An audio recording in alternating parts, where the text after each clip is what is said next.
the Army, Navy, Air Force, or Constabulary. And C, persons under 21 years of age or students of any school, college, or university in the Philippines. To continue, Republic Act 6713, which was became law in February 20, 1989, there is this an act establishing a code of conduct and ethical standards for public officials and employees. Dito pa lang, pasok na eh. Di ba? To uphold the time-honored principle of public office being a public trust, granting incentives and rewards for exemplary service, enumerating prohibited acts and transactions, providing penalties for violations, etc. O para malinaw, Section 2, Declaration of Policies. It is the policy of the state to promote a high standard of ethics in public service. Public officials and employees shall at all times be accountable to the people and shall discharge their duties with utmost responsibility, integrity, competence, and loyalty, act with patriotism and justice, lead modest lives. Ibig sabihin, hindi ka magpapatalo ng milyon-milyon sa kasino. And uphold public interest over personal interest. Section 4, the norms of conduct of public officials and employees. I will no longer bore you with this, but obviously, alam nyo laman ito. To observe following standards of, liwanag, simple living. Public officials and employees and their families shall lead modest lives appropriate to their positions. To continue pa, Memorandum Circular Number 8, August 28, 2001, then under the President Gloria Macapagal Arroyo. And this is signed by the Executive Secretary, Bert Romulo, enjoining government personnel and all concerned from entering or playing in casinos. Ito nga, pati entering eh. In view of the foregoing, it is hereby reiterated that all government personnel concerned are prohibited from entering, staying, and or playing at gambling casinos. Accordingly, it's hereby...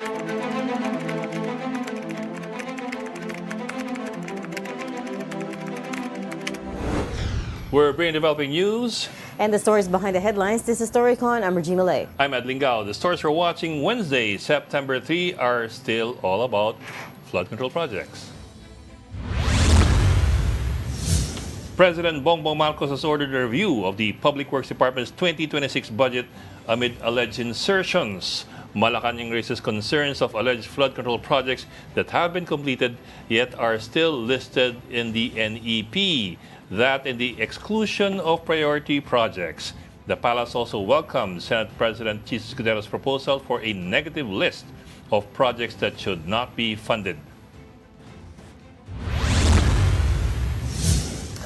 Public Works Secretary Vince Dizon has temporarily halted all bidding for locally funded DPWH projects for 2 weeks. Dizon said the pause is needed to develop safeguard measures against substandard and ghost projects. He also requested a lookout order from the Justice Department and Immigration Bureau against several DPWH officials and contractors allegedly involved in flood control anomalies. The Philippine Contractors Accreditation Board, or PCAB, has revoked the licenses of 9 construction firms owned or controlled by businesswoman Sara Discaya and her husband, Curly Discaya. The PCAB cited violations of procurement and licensing laws. PCAB said the companies engaged in simultaneous bidding for government projects despite being under common ownership. The case has also been endorsed to the NBI and DOJ for possible criminal liability. Meantime, the lawyer of the Discayas, Attorney Cornelio Samaniego III, says his clients have no plans of traveling abroad. This comes after a request by Public Works Secretary Vince Dizon for an immigration lookout order against him. Samaniego also confirms that Curly and Sal Discaya remain in the Philippines. The couple is among the contractors who bagged some of the biggest government contracts. Meantime, Sala's former political rival, Pasig Mayor Vico Soto, says the LGU is conducting a parallel investigation into alleged anomalous flood control projects. We're doing our own parallel investigations. Importante may managot. Hindi pwedeng pagkatapos ng ilang buwan, tatahimik na lang ang issue, tapos magkakalimutan na tayo. So on our end, we're doing our part. We're doing parallel investigations. We're assisting even national government agencies kung yung kailangan sa amin. The Senate Blue Ribbon Committee Chair Senator Rodante Marcoleta, claimed that some contractors linked to anomalous flood control projects have left the country. Marcoleta said the committee has only been dealing with company representatives with no commitment on when the contractors themselves will turn up. Other senators also warned that the absence of these key figures could hamper the probe. They're now pushing for an immigration lookout bulletin order against DPWH contractors tagged in the investigation. Dapat magkaroon ng lookout. Oo. And pag umalis ka, that is an admission of guilt. Flight means guilt. I have no information about it, but I support yung pag-issue ng immigration lookout bulletin, no, sa Bureau of Immigration.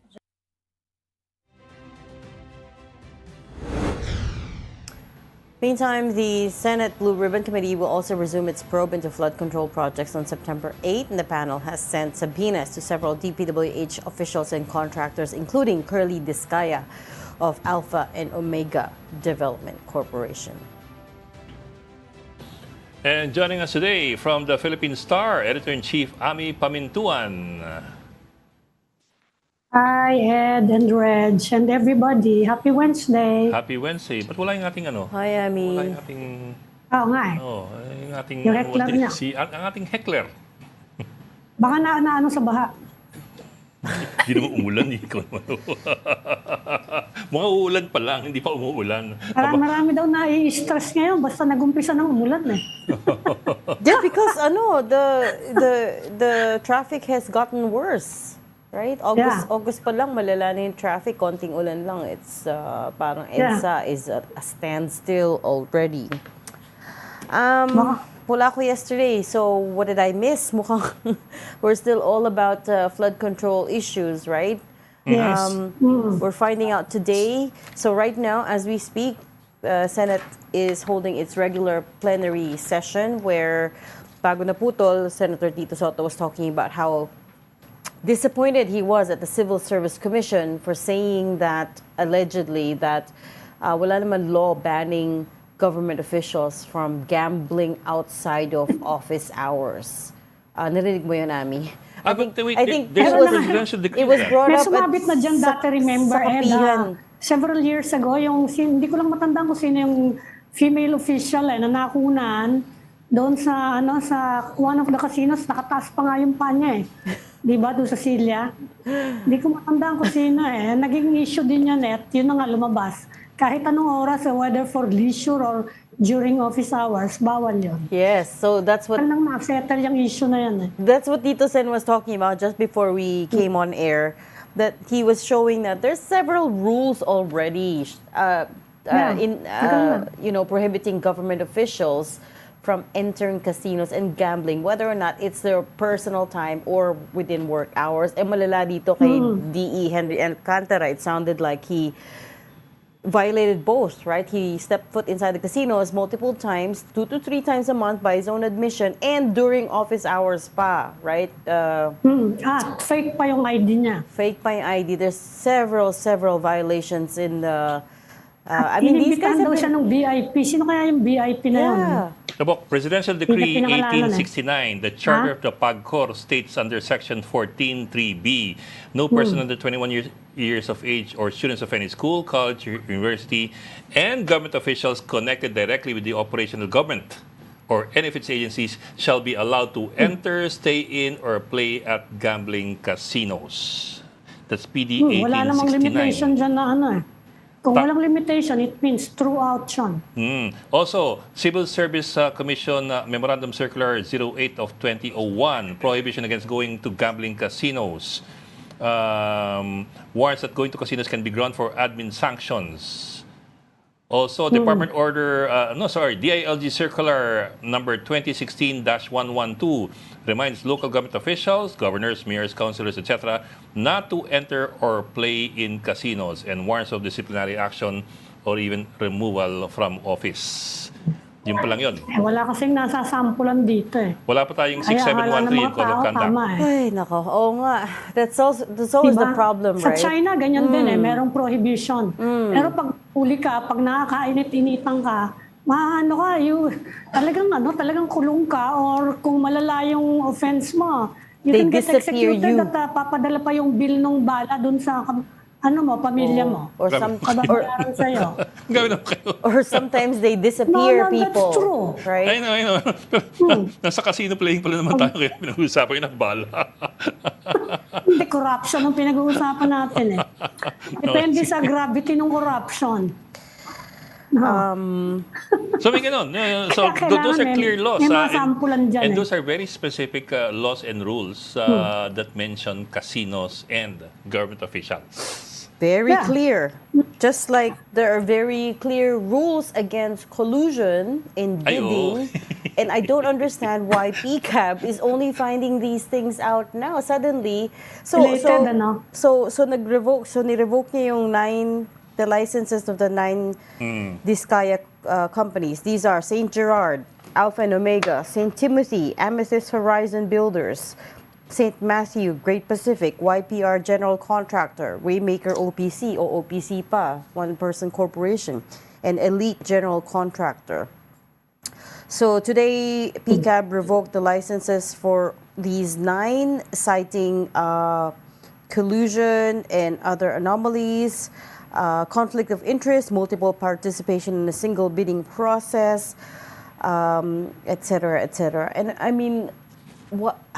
You But would that's- think being the accreditation board, you would have done something about all of these sooner, right? Are you Long seriously time ago. telling me ngayon nyo lang na-discover na there's been collusion, there's been rigging, that there's been, all of these problems within the industry? Parang it's hard to believe, right?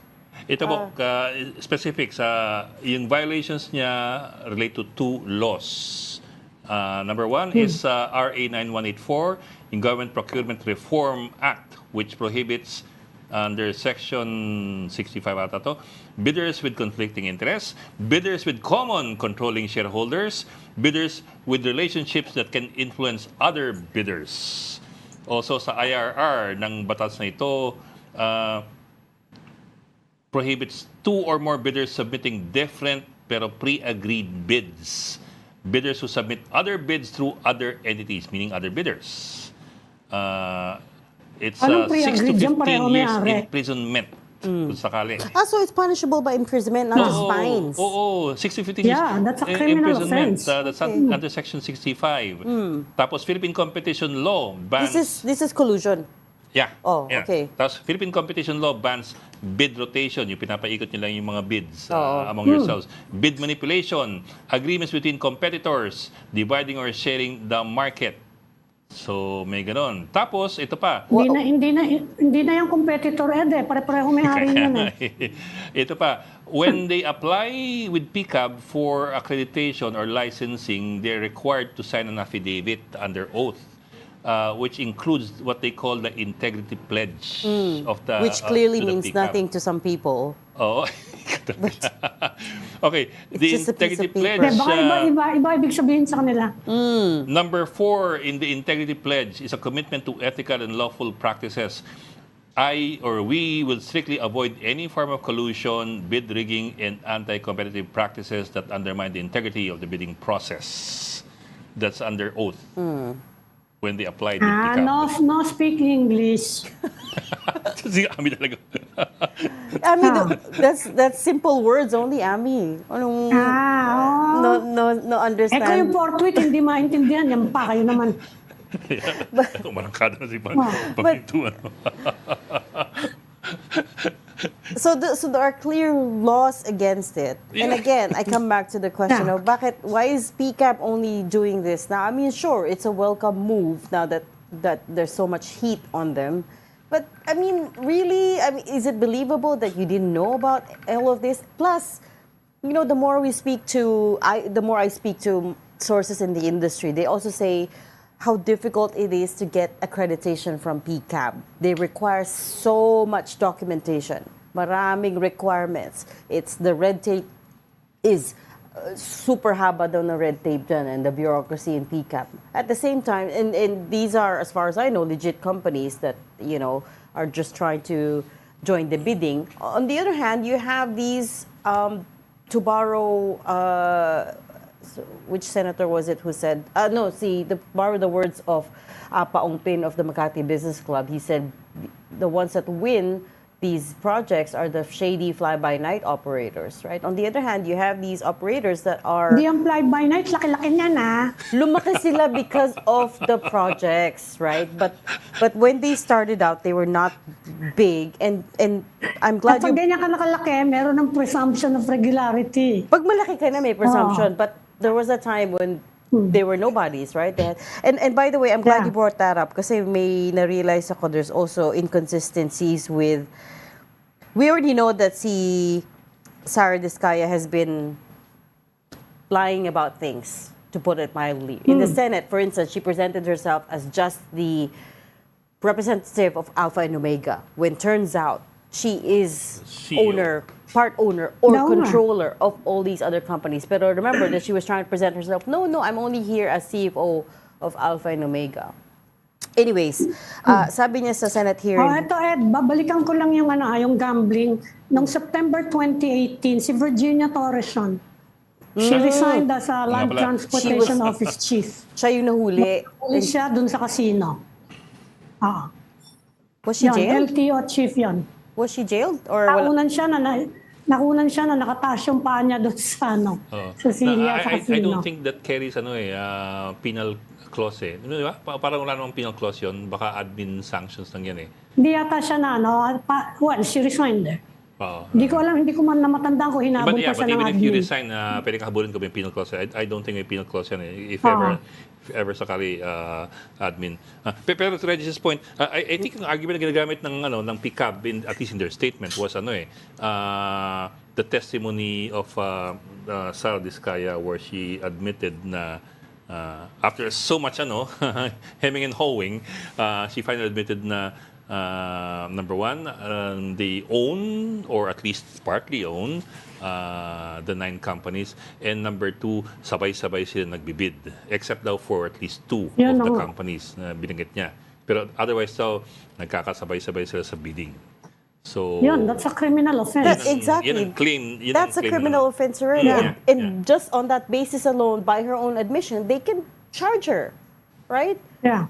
Even with the St. Timothy, for instance, na pinasa nila sa niece sa pamangkin ni Curly Diskaya, the lady went from 30 to 40,000 pesos a month in salary to suddenly having the paid-up capital of 800 million. I mean, in what world does that happen? Baka nalo sa casino. Well, maybe. Baka kasama nila si D.E. Alcantara. But in what world does that happen that you have money to, put in capital for this company, for St. Timothy, without any involvement from the Diskayas? Dito lang, no? Nangyayari. Tapos yung empleyado nila. Sara acknowledged that the supposed owner of, was it Amethyst Horizon, was actually an their employee. Yes. Although hindi sinabi ko kasi dami employee, yun. is he Meron what? tayong anti-dummy law. Tingnan nyo, haba-haba nun. That's what Senator Jinggoy was calling them. Sabi niya, dummy. So, dummy. So, puro dummies pala yung sa companies nila. Tapos most of them have offices in the same building. If not the same building, just right across. Yung compound. Yung compound. Well, we found out... Ang compound na ni Red. Naghabulan pa ng kotse kahapon. Mukhang yung compound extends to the across the road sa tapat. Mukhang sa kanila din because there were other reports that cars were entering the other side of the street. Oo nga, kasi nga hindi ba sabi ko niloloko nga ako dito kasi daw baha dyan sa kabila. The irony being, nilipat na nila yung mga kotse kasi baka bahain. Pero di ba kanila yung mga flood control projects yan? Hindi makita Sino ba kita gumawa ng ng flood control projects dyan? Nakita nila gabing-gabi na. Ginabi ko Di rito na lang kaya nagbabasa hintay bang- niya anong yan. Yung pag-impound niya mga kotse niya. Oh, I want to come back to the questions around when they started accumulating wealth. Okay? Kasi, di ba sa Senate hearing, she said they've been in the business 23 years. And I'll quote her directly because I don't want to misquote her. Sabi niya, we've been in the construction business for 23 years. I would presume na in the 23 years, pwede naman siguro kami kumita. Quote-unquote Senate hearing. But some people have juxtaposed that against her interview, the infamous interview with Corina Sanchez, wherein she said, we want to inspire people. I remember during Bagyong Ondoy, wala talaga kaming pera, umutang pa kami sa 5-6. Ondoy was just 2009, 16 years ago. Right? So if you were penniless during Bagyong Ondoy, umutang ka pa sa 5-6, that was just 16 years ago. And yet May magre-reklamong grupo dyan, 5-6. Huwag doon nyo daw kinukuha. But anyways, Pag daw sinasabing everybody 5'6". knows what 5-6 means. But anyways, she claims 23 years na sila in the business, pero yung 5-6, as of 2009, ikaw 5-6 pa siya. And then, again, she says they started joining DPWH projects in 2012, but they only started cornering flood control projects in 2016, not even 10 years ago. Right? Bilis, ano? At sinong nakaupo nung 2016? That's right. That's why I guess di na nag-follow-up question si Senator Bato. Oo nga.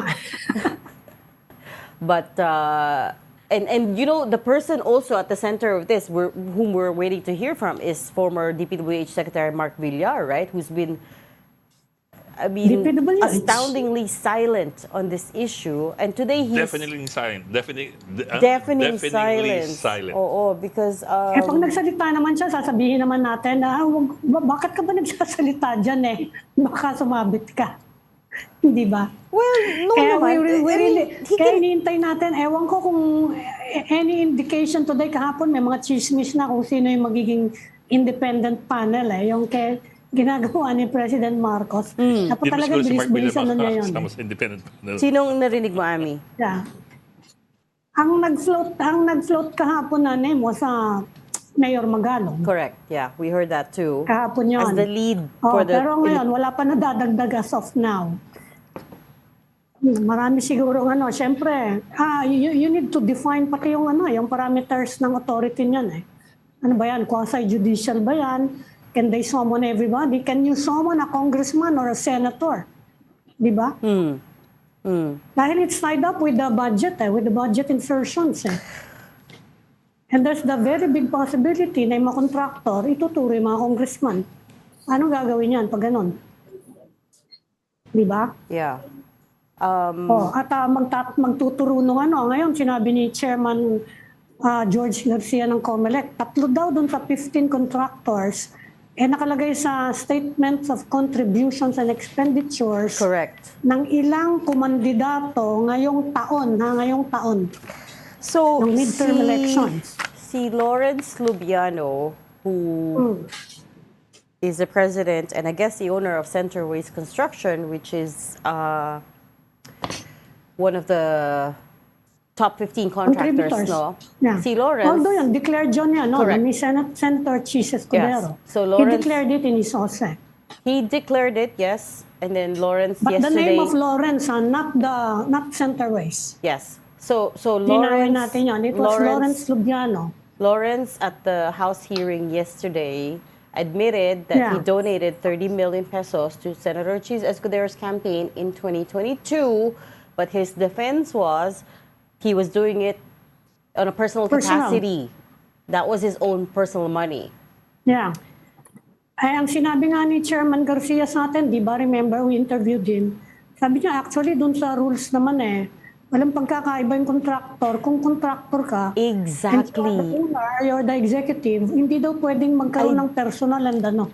I don't understand what's so difficult to Yeah. understand about conflict of interest here, because later on, during an impromptu interview with reporters in the Senate, sabi din ni SP Cheese was also a bit defensive about that, saying, no, I did not help Yeah. him plan any projects, and, magkaibigan nga kami, and so on and so forth.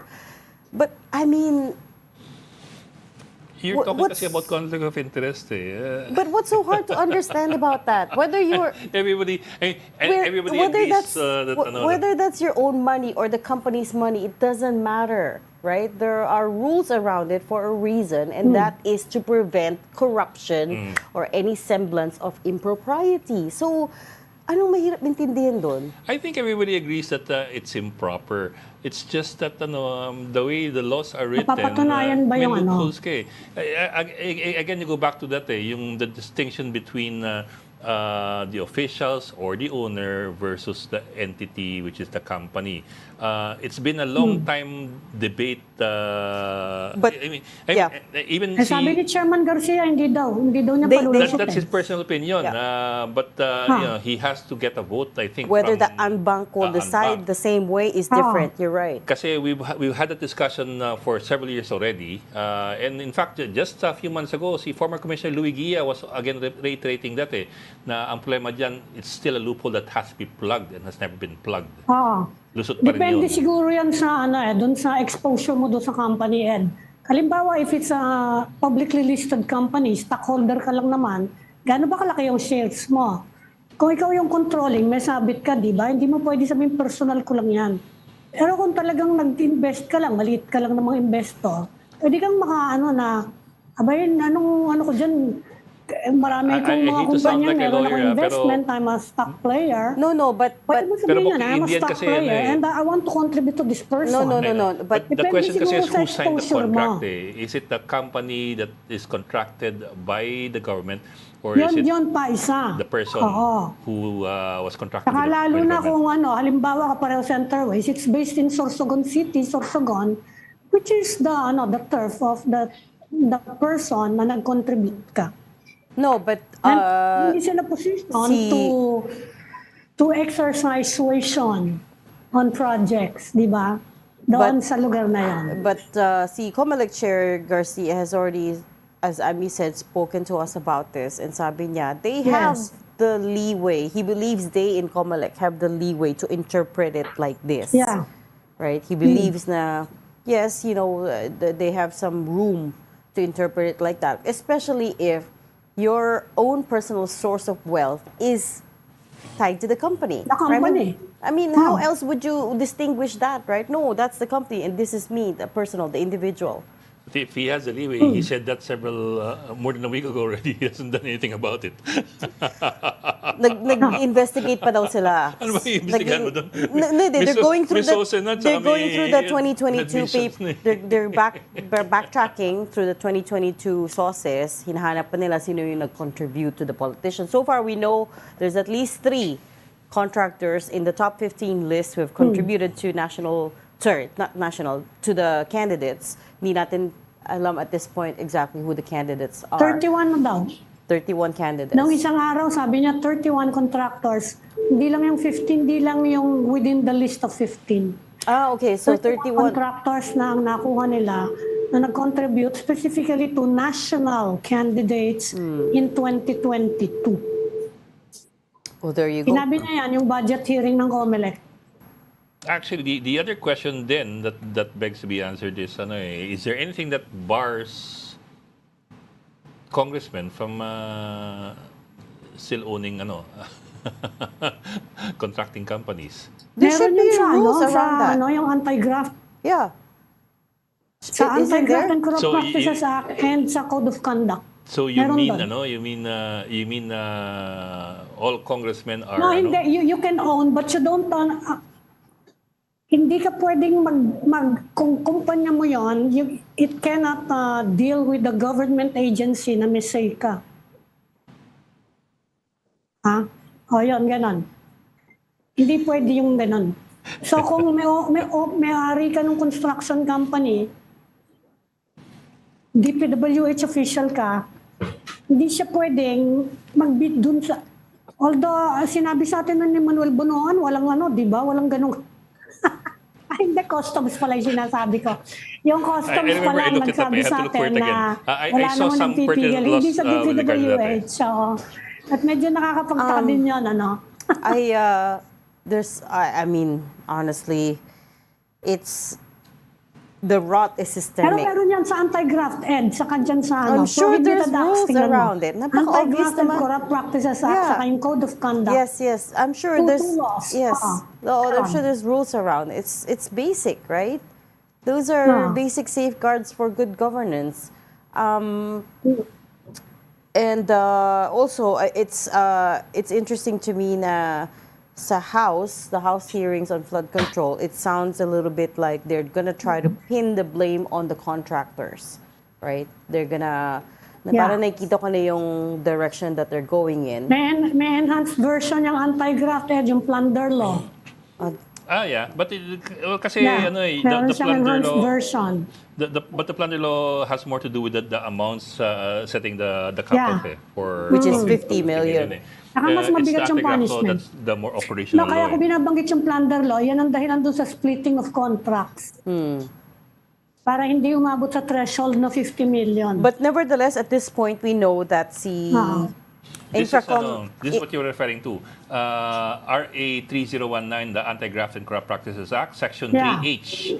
It shall be unlawful for any public officer to directly or indirectly have financial or pecuniary interest in any business, contract, or transaction in connection with which he intervenes or takes part in his official capacity. Kaya sa DPWH, hindi pwede. Kung sa Congress? Sa Congress kasi, yun na nga insertion sila, di ba? Sinasabi nila, they are just earmarking. Earmarking yun.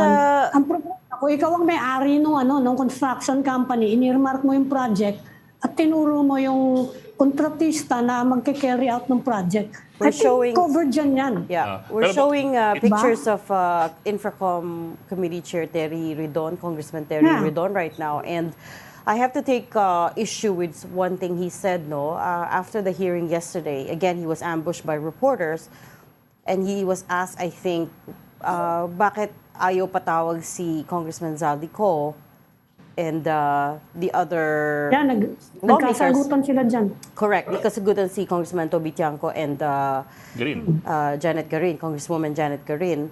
And Congressman Ridon was asked about it, and he said something along the lines of, we're investigating the flood control projects right now, the anomalies there. The budget has nothing to do with it, or something like that.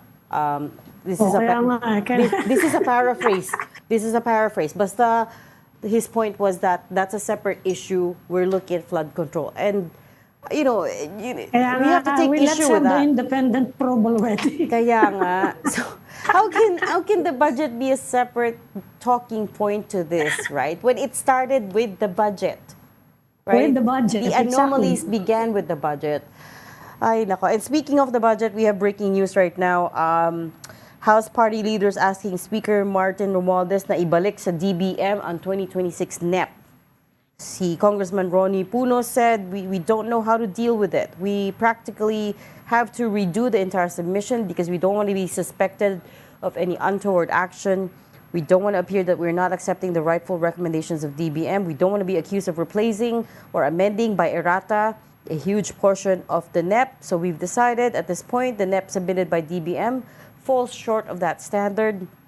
And we are recommending to the Speaker that we return the 2026 NEP to DBM and asking members to refrain. Review na rin naman ni President Marcos. Yeah, and are asking He members. ordered the review of the DPWH budget. And are asking members to refrain from attending any budget hearings until this matter is resolved. We don't want this thing to continue, so we toss this back to the DBM until they file a logical resolution. From the Kasi Senate remember, side, ginawa yan before this scandal erupted. Ginawa yung budget from almost the start of the year. So kung meron mang insertion yan, yung kalakaran noon, nandun pa rin yun noon, nung ginagawa yan noon. From the Senate side, Tama lang na i-review siya. si Ping Lacson has noted at least 51.8 billion in what he calls distinct insertions in the NEP of 2026. Distinct, he was referring before to distinct insertions, meaning parang unusually Tapos na at uniform. may budget ano. na naman. These are not round numbers. Ah. These are very specific, like 77,199,805. 199,805.96, something like that, right? Very specific numbers. For example daw, 88 items have 150 million peso funding each. 373 items have 100 million funding each. Parang saradong ganon. 11 items, 120 million funding each. Hindi,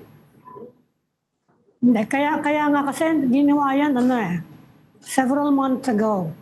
Kung hindi siguro nagkaroon ng ganitong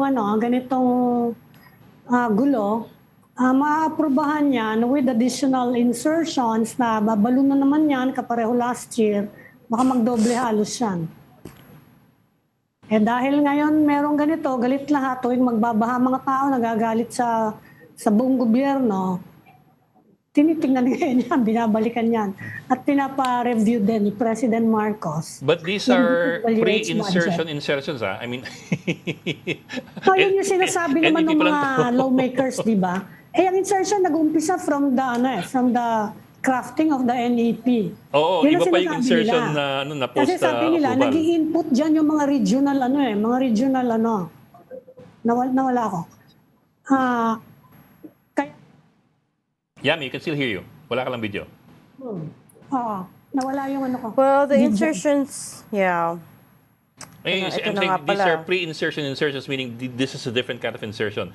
Iba pa yung insertion na post-approval ng both chambers going into the small committees and going into the BICAM. Minsan kasi mas malaki insertion yun eh. And I guess because of all the heat right now, it's very hard to debate the budget and realign and do all of that kasi everything is questionable now, right? Which is in a way good. There's so Yeah, much at public least interest people in now it. wanna People look at are aware. numbers. Oo, people will scrutinize now, which is good, but it also does admittedly make their job harder. Right? Kasi matatakot yan na, pag ginilaw ko to, people might think I'm doing it for ulterior agenda, ulterior motive. Pero it's dismaying, kung saan nag-umpisa yung corruption, Tapos yung palabok, kahapon Wala, hindi pinag-uusapan natin malaman kung saan mag-umpisa. From election to crafting of the budget to all the way to approval, disbursement of the funds, and implementation. Yon ang dahilan kung bakit tuwing umuulan, nalulunod yung mga kotse. Nung isang Sabado, hanggang bintana daw ng ibang kotse yung mga baharon Hindi nga, bubong nga eh. Nakikita ko. What were you saying about yesterday? Sa Merinol nga, hanggang bubong eh. Nasa Ng parking lot kotse. lang yun. What were you saying about yesterday? Ano sabi mo about yesterday? Yeah. Yesterday kasi, di ba, si Congressman Chel Jokno was able to successfully introduce a motion na na Disclosures. all members of the Infracom should make a disclosure undertaking whether or not they have any financial or pecuniary interest in these flood control projects within 5 days. Ang hindi lang ako sigurado kasi kung napag-uusapan at napagkasundo nila kung anong gagawin kung meron nga. I suppose kasi at the very least, they should be made to inhibit, but can they be forced to inhibit? The public can force them to inhibit, yes. The public will force them to inhibit. The public is trying to force a lot of things, but No. Like, let's not forget. Di ba? Mahiya The naman kayo. power of Congress comes from the people. So, yes, I know it's a very lofty ideal, pero if people... Kailangan mo ng pala, nasa kuweba ka na naman. if enough people protest, of course, pwedeng mapilitan siya inhibit. Yeah. And they should, right? If they don't have enough shame or... delicadeza to inhibit themselves. I just remember the 2013 and 2012 rally against pork barrel in Luneta where we were able to successfully kick out the pork barrel, but it's been replaced by something bigger. Ito na Pero yung yan, the new pork Ed, tandaan barrel. mo yung pork barrel. Hindi siya mai-link directly sa paghihirap ng tao eh. Etong flood control ngayon, kaya ganun na lang katindi galit ng mga tao. Tuwing mababaha tayo, naalala natin yung iskandalo eh. And then you're seeing the cost of corruption. Finally, nakikita mo. Nalimutan na natin. Yung bahay ko, meron kaming kasama dito, 2 beses na Bok, binabaha yung remember, bahay niya. we're talking Dahil about yung something creek seasonal, nila, ah. sinimento. Oh nga no, because that's a good Ay, point. galit ka eh. Because with PDAF, I guess and I wasn't around. I wasn't here then. I was abroad during the years of PDAF. Pero I guess because the money went straight to the ghost NGOs. Parang hindi mo na feel kung Hindi mo makita kung ano hindi impact makita. It's not tangible. Oo. And the Saka difference- ang ibang reaction nga, pare-pareho naman yung mga yan. Merong ganong klaseng reaction noon eh. Wala ka naman mapagpilian, which is actually almost true, no? Yeah. And I remember we were talking then about 10 billion pesos in pork barrel projects. Which Yeah. at that time sounded disappeared. huge. Oh, 10 billion yun eh. This one we're talking about what, a half trillion? Trilyon. We're talking about Trilyon to. In the last 545 how many- Tapos, half trillion. nadagdagan pa ng mga post ng mga yung mga nakikinabang na yung mga nagje-jet in private jets, The mga Nepo helicopter, babies. mga Well, Ayan na nga, 500 40 kotse. Yeah, 545 billion pesos in flood control projects just in the last 3 No. years. Just in the last 3 years. Di ba? And then again, coming Ito back. talaga, suddenly, people can relate Yeah, to and the then- fact na our money goes to projects at ninakaw yung money namin. And Kaya then, hindi natuloy yung project. Kaya ito, nawasak yung bahay namin, nawasak yung jeep ko, yung kotse ko, yung tricycle ko. Yeah. Pero, Bok, remember ang election tuwing Mayo, every 3 years, Mayo, tag-init yun. So, will people remember Well, the issue of flood control projects during the summer? Kung taon yun, kahit December, meron ditong baha. You know what else is different this time around is everyone's on social media. The internet doesn't forget, right? But the people who who go to the internet too. Sorry, even now, let me just bring up a side topic. Even now, for instance, si DPWH Secretary Vince Dizon, some people are hailing him as a reformist who's going to come and clean up DPWH, etc., etc. But then again, na bring up yung dati niyang scandals na charged din si Secretary Dizon before ng graft and malversation, I believe, over the new Clark City project. Do you guys remember that? It was, I don't remember if that case was resolved, but it was also a pretty big scandal back then, back when they were building it. Di ba merong ano doon? Merong senador na involved doon? Meron ba yun? Meron bang politician involved? I don't remember it anymore. Well, the other person who was charged was sorry, I don't know if he was charged, but the other person involved was Senator Alan Peter Cayetano, right? Yeah, remember the oo. cauldron? Yung, Oh, that one. Ayun That was sa- that was just a few Linked years to the ago. hosting of the hosting of the sports event, di ba? Yan ba yan? Hindi ko na siya Akala ko you're matandaan. referring to the Centennial City eh. Centennial City yung... Hindi, Centennial City was panahon ni Ramos eh. Yung No. I forgot. Ang tawag sa... Yung... May... Naging joke yun eh. Yung cauldron. Oh, yung kaldero. Yung kaldero. Ah, That yan, was yan. recent lang. Sports, that was an athletic meet. That Yung was, I think, scandal yan. 2019, 2018. Thereabouts eh. So, Diskaya lawyer attorney Cornelius Samaniego III has responded to Senator Jingo Estrada claiming that the couple own 80 cars. Sorry, hindi lang 40 plus pala, 80 cars. So, Attorney Samaniego says some may have already been sold but not yet transferred to the buyers' names. Some may have been sold in the past years but have not yet been transferred to the buyers' names. But that's curious kasi That is considering still a staggering number of cars. and considering Yeah. the kind of cars we're talking about, gusto mo kagad ilipat sa pangalan mo yan eh. You're not talking about a jeepney, you're talking about luxury cars.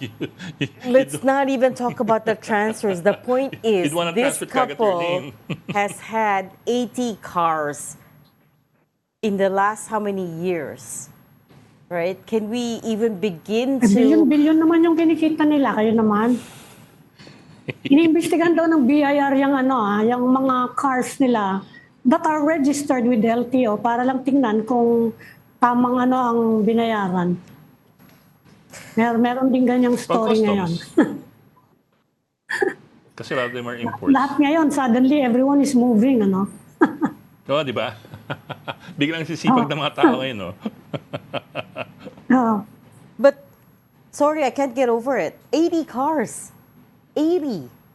And also, when she was asked sa Senate hearing why she needs 28 cars, remember Apat daw ang what... anak niya. Kaya nga, so 1 car per every day of the week. Per day. Oh. Para hindi na ako color coding. Coding kasi, Para I guess, hindi na no? number coding. Isang beses ka lang maka-coding sa isang linggo eh. Hindi naman araw-araw eh. 5 days a week, When you're part of the 0.1%, 0.01. 0.01%, parang damit, 0.01 parang na yan, damit sobrang lang taas din na yan. yan. Number coding meron tayo, wala tayong color coding.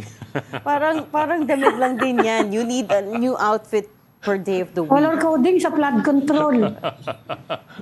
Sa flooding. These amounts, rainfall alert pala. these amounts are Color staggering. coding. So merong, kung may OOTD, merong COTD. Car of the day. Car of the day. Car of the day. Grabe, no, these amounts are so staggering. I can't wrap my head around it. Actually, even if I don't know, but even if you say na walang irregularities or anomalies, the fact that you earn billions from government projects that are not delivering, parang Hindi ka ba makakonsensya? parang Ganon. something wrong there. Yeah. Diba? And parang we're always running out of money, I mean, as far as the government is concerned. Ina-admire nga sila sa mga post nila, yung mga pinagmamalaking kayamanan, ina-admire. Dami nilang admirer. Ngayon na lang nagalit mga tao ng binaha. Nung nililink sa baha. We've got a guest just to pop in quickly for a very quick chat. Let's bring in Senator J.V. Ejercito. He joins us on the line. Good afternoon, Senator. Thanks for making time for us. Hi, Yes, Senator. good afternoon. Good afternoon, sir. Good afternoon, Ed, Regine, and Aming. Magandang hapon sa inyo. Good afternoon. Hi. Good afternoon, sir. Sir, anong tingin niyo sa sa mga naungkat so far, are you satisfied with the findings and the action? Actually, I want to go further pa nga. Are you satisfied with your chances to get questions in? For example, yung isa umamin na nagkakasino siya pero wala tayong nakapagtanong kung magkano natatalo sa kanya. Yun na nga, 3 million daw. Yes, sir. medyo at least nasimulan natin, Ed, no? We were able to start. Yeah.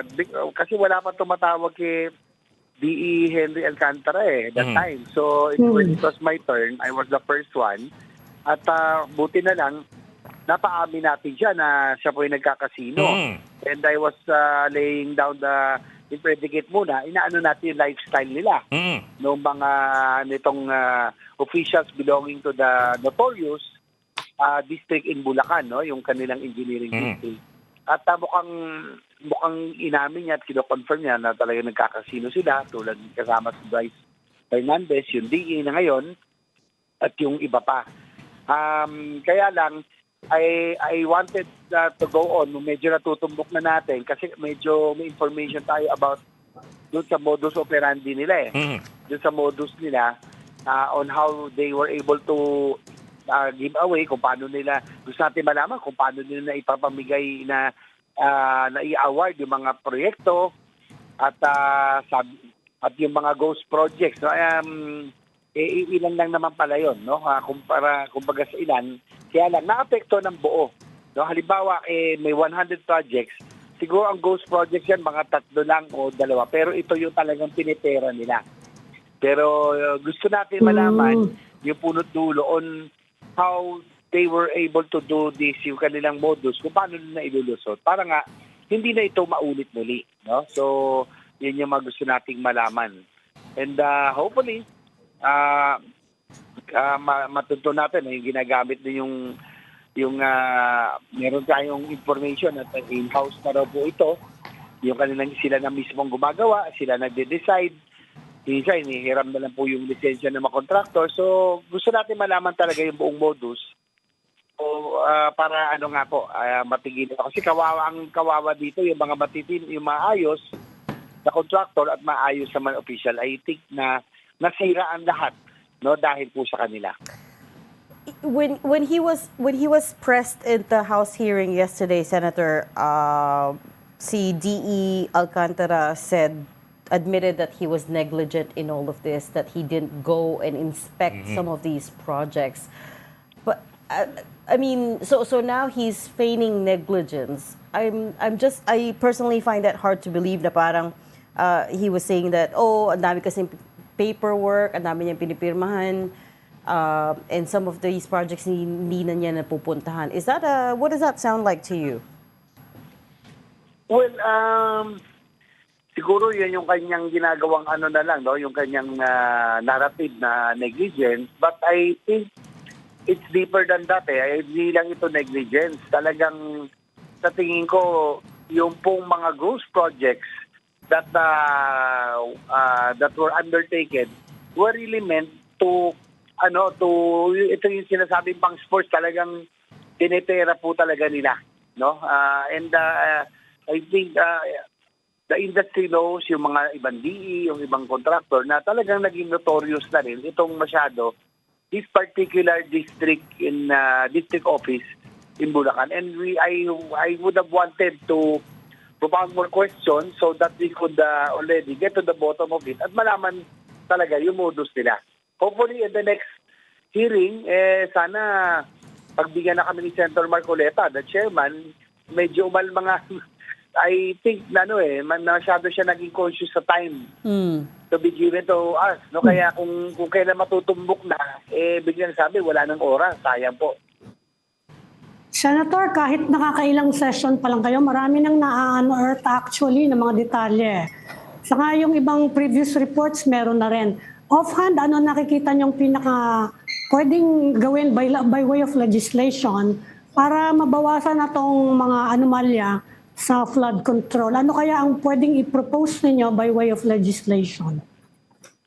Well, actually, alam mo, Ami, Regine and Ed, meron po akong yung Senate Bill number 2, yung pong final ko po na legislation, final ko rin ko to ng 19th Congress, is the Master Plan for Infrastructure and National Development, no? Sabi ko nga, kung timely ito, especially with all of these flood control, flood project scandal issue ongoing, baka timely na maitulak na po ito, we will be hitting two birds with one stone. Ang plano ko po dito na yung magkaroon ng comprehensive master plan for all infrastructure projects, lalo na po yung mga big ticket items, so yung railway system, airports, mga energy at lahat pa, at ikasama na rin po ang water management at kasama ang flood control, no? So, ang kailangan po natin dito ay kung ano po ang nasa master plan, it should be followed, no? Na hindi dapat ito pakialaman na ng district at iba pa. Ang nangyayari siguro sa atin ay because of the enormous budget, yung napakalaking budget ng flood control na 350 billion a year, I think all districts would want to have a piece of the pie na lahat ng distrito gusto, meron din silang flood control. Dapat po kung sino ang flood-prone provinces, common sense tells us, dapat ang bulk ng proyekto dapat doon po mapunta. Kaya ito sinusulong ko na kung nasa master plan po, ang kailangan ho natin, especially for Central Luzon na taon-taon na lang dating pinoproblema, Pampanga, Bulacan, Metro Manila, ay we need big flood mitigation projects like floodways, spillways, water impounding reservoir, and pumping stations. Hindi po nangyayari kasi po pinaghahati-hatian po yung pondo, nangyayari po para slope protection, drainage improvement, and the like. So, hopefully, kung maipasa po natin to, kung ano ang nasa master plan, masunod po natin and maiiwasan na rin po natin itong mga ganitong occurrence, no, of ghost projects and yung mga proyektong pinagpatsi-patsila lamang dahil pinaghati-hatian na po. Senator JV, I apologize. We've run out of time. We connected with you too late, but we'll have you on the show again another time when you're free. Thank you so much for making time for us today. Thank you. Thank you, Maraming salamat. Senator. Thank you very much. That is all the time we have for Storycon today. Napaka-uplifting na naman ang episode. Sa lagi niya, wala pa si Ronald, ha? Thank you for joining Storycon. I'm Ipaminduan, Editor-in-Chief of the Philippine Star. Join us again tomorrow, 4 p.m. for Storycon. I'm Regina Lay. I'm Ed Lingao. We are One News, all sides, all the time. This is the Story Conference Group or the Storycon Group.